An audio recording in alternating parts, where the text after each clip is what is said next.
Hi guys! Thursday na naman! Panibago na namang Throwback Thursday Episode!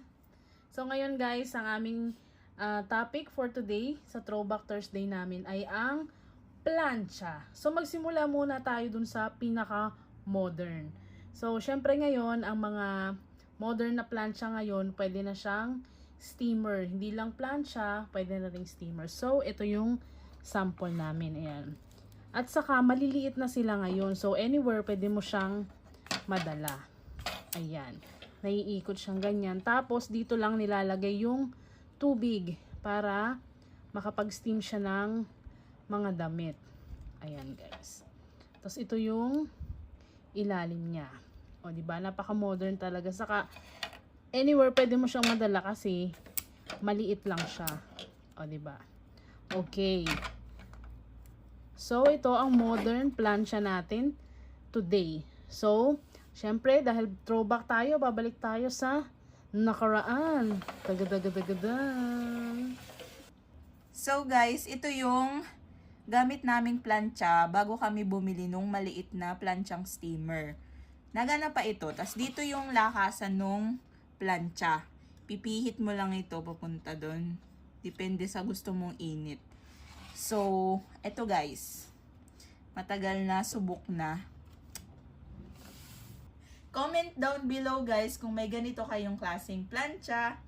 Okay, so babalik ulit tayo ng mga ilang taon. Tingnan natin ang susunod na plancha bago namin ito nagamit. Tanananan! Guys, kahawig lang siya 'di ba nung una? Ito, halos magkahawig lang. Halos magkahawig lang sila 'di ba? Ayan. Pero, kung iaano natin, pareho lang pala sila ng bigat. Ito, Union. Ito ay General Electric. So, ito talaga, kung makikita nyo, sira na, wala na siyang wire. Hindi na talaga siya gumagana. Bakit may harap? So, yan guys, yung harap. Tapos, tingnan nyo guys, wala pa siya nung or siguro naalis na. Oh, naalis na yun. Siguro naalis na. Ayan. Ganito lang siya guys i-operate yung paano palaksan yung init. At pahinaan. Ayan siya guys. Saka mapapansin nyo yung mga lumang mga plancha talaga noon. Mabibigat. Compare dun sa mga bago na ngayon na magaan na lang, handheld. Pwede mo dalhin kahit saan. Okay? Trivia guys, alam nyo ba kung bakit mabigat yung mga plancha? Parang mas madaling maunat or mas kuminis yung damit. Mas smoothen. Ayun. Mas straighten ang damit guys. Okay? So, Next. hindi lang ito ang aming lumang plancha. Meron pang mas luma dito. Tingnan natin. Tada! So, ayan guys, sira na rin talaga to. Ito, nilalagay yung wire. At mabigat siya guys. Pabuhat natin kay ate. Oh! Mas mabigat siya compare dun sa nauna naming pinakita.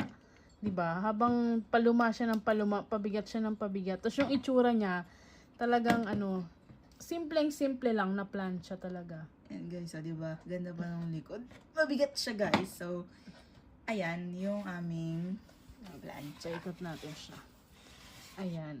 'Di ba? Napakasimple lang niya, wala siyang adjustan kung gaano kainit yung So isang temperature lang siya. Ayan. Okay. So akala nyo ba ito lang ang luma? May mas luluma pa dyan. Eto na ang pinakahuli namin. Introducing ang pinakaluma naming plancha. So guys, napakaluma na nito. Ayan. Dito natin siya bubuksan. I-aayos na natin to. I-move natin. Guys, ang planchang ito ay hindi ginagamitan ng electricity. Tadan! Hindi siya sinasaksak. At paano nga ba siya pinapagana, bunso? Lalagyan mo siya ng uling, guys. Nagbabagang uling. Ayan. Lalagyan mo ng uling para uminit. Yan. Mas matanda pa sa amin to, guys. Hindi ko alam Ayan, kung ilang diba? taon na to. Sobrang tagal nito, guys. Comment down below. Baka may natatago pa rin kayong ganitong uri ng plancha, 'di ba? Kalain mo na preserve pa nila mama and papa tong plancha nila na ginagamit noon na uling lang ang gamit.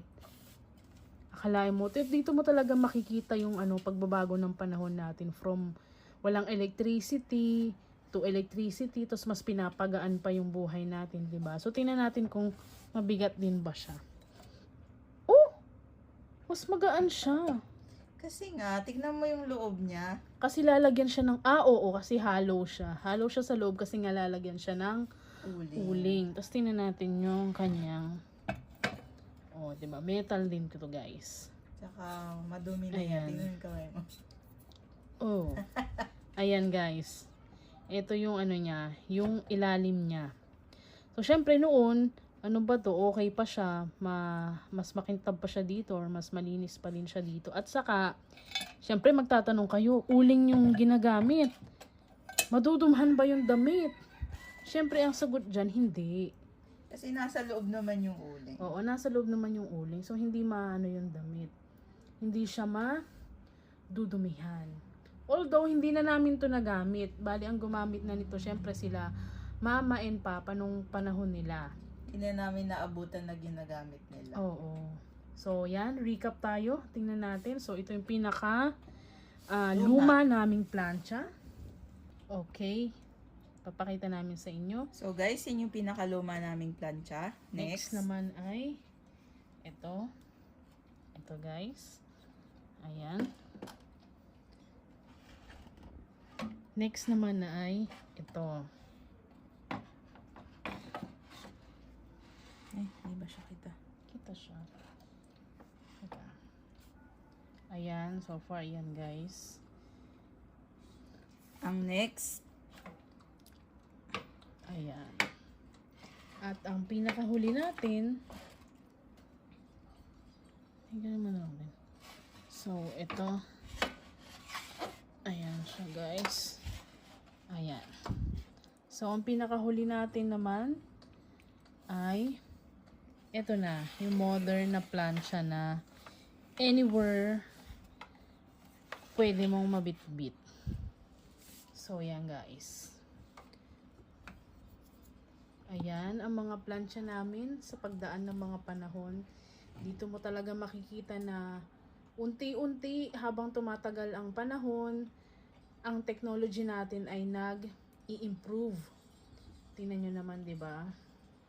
Makikita nyo ang difference nila. Tsaka guys, makikita nyo rin yung mga taong masinop. Kasi natago pa nila mama, nila papa yung yung plancha noong sinaunang panahon. Makasinaunang panahon. Yeah. Kasi yun Pang guys. museum na. Pwede na pang museum yung yung planchang di uling guys. Ayan, 'di ba? So guys, sa mga bago lang po sa aming video, sa mga first time lang makapanood ng video namin, subscribe po kayo sa aming channel. At para mapanood nyo rin po ang iba pa naming mga episodes ng Throwback Thursday at iba pa naming mga videos. Sana po muli nagustuhan nyo ang aming episode for today. At huwag nyo pong kalimutan mag-subscribe, mag-follow, mag-like, mag-comment sa aming channel. Thank you po sa support palagi. So guys, bago namin tapusin ang video namin, iiwanan lang namin kayo ng isang munting kasabihan. Magbago man ang panahon, kahit mahirap ang buhay, palagi lang tayong lumaban at gaano man kahirap ang buhay, makakaahon din tayo. So laban lang guys sa mga breadwinners, sa mga magulang, sa mga estudyante. Laban lang, kaya natin yan. So once again, thank you po sa panonood. Don't forget to subscribe. Salamat po!